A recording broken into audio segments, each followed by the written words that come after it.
오늘 우리에게 주시는 하나님의 말씀은 에스겔서 19장 14절 한 절입니다. 14절 불이 그 가지 중 하나에서부터 나와 그 열매를 태우니 권세 잡은 자의 규가 될 만한 강한 가지가 없도다 하라. 이것이 애가라. 후에도 애가가 되리라. 아멘. 하나님은 에스겔을 통해 유다 왕조의 마지막 모습을 포도나무와 가지에 비유하셨습니다. 한때 강하게 뻗은 포도나무처럼 번성했지만 불이 그 가지를 태워버려서 더 이상 왕이 세워질 수 없는 비극의 상황에 놓였다고 말씀합니다. 이는 단순히 역사적 사건이 아니라 하나님께 불순종하고 교만했던 왕들과 백성에게 내린 심판이었습니다. 특히 불이 밖에서 들어온 게 아니라 안에서부터 시작되었다는 것을 명심해야 합니다. 유다 왕조 내부의 부패와 백성들의 불순종이 불씨가 되어 스스로를 태워버린 거죠. 그로 인해 더 이상 유다가 지속될 수 없었습니다.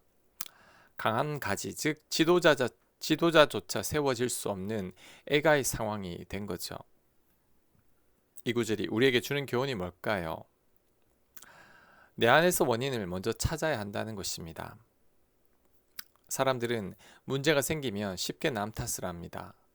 나라가 어려우면 정치 탓을 하고, 가정이 흔들리면 배우자 탓을 하고, 교회가 힘들면 목회자나 다른 성도들을 탓합니다.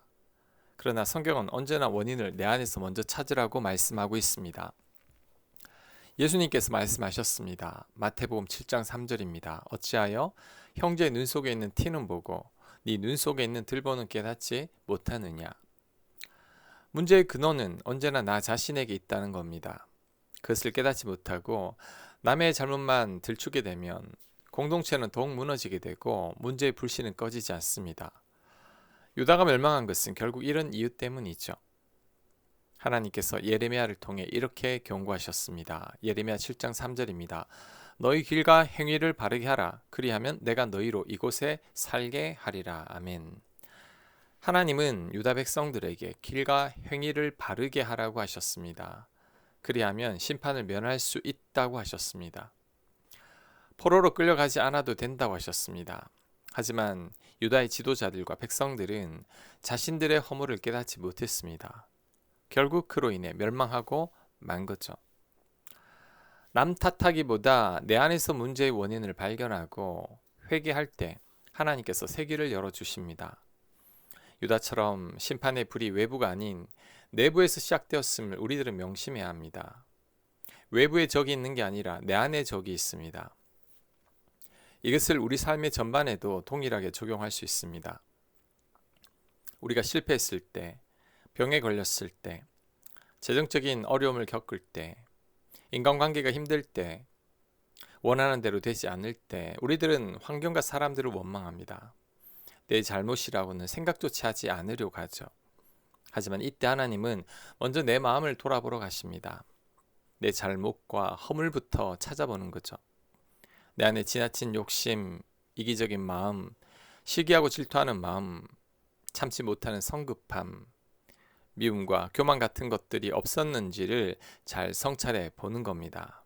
그럴 때 우리들은 미처 깨닫지 못했던 나의 허물을 보게 됩니다. 부부 사이에 다툼이 있을 때도 마찬가지입니다. 우리는 상대를 탓하고 상대가 변해야 한다고 생각합니다. 그로 인해 문제가 해결되었나요? 부부 사이가 좋아졌나요? 그렇지 않을 겁니다. 진정한 회복은 내 말과 태도에서 문제를 먼저 찾을 때 시작됩니다. 상대를 존중하지 않는 마음, 함부로 내뱉는 말들, 내가 옳다는 고집, 상대를 고치려는 마음, 이런 것들에서 항상 갈등이 시작됩니다. 스스로가 이것을 깨닫는 것에서 부부 회복의 길이 열리죠. 지금 누구를 원망하고 있습니까? 유다가 내부의 불에 의해서 멸망했다는 것을 명심해야 합니다. 내 안에 불씨가 없는지 잘 살펴봐야 합니다. 그 불씨는 내가 꺼야 합니다. 불씨가 더 커지기 전에 지금 내가 꺼야 합니다. 아멘. 하나님, 내 안의 문제를 먼저 보게 하여 주옵소서. 내 눈에 들보가 있다는 것을 명심하고 나 자신을 먼저 성찰하게 하여 주옵소서. 예수님 이름으로 기도합니다. 아멘.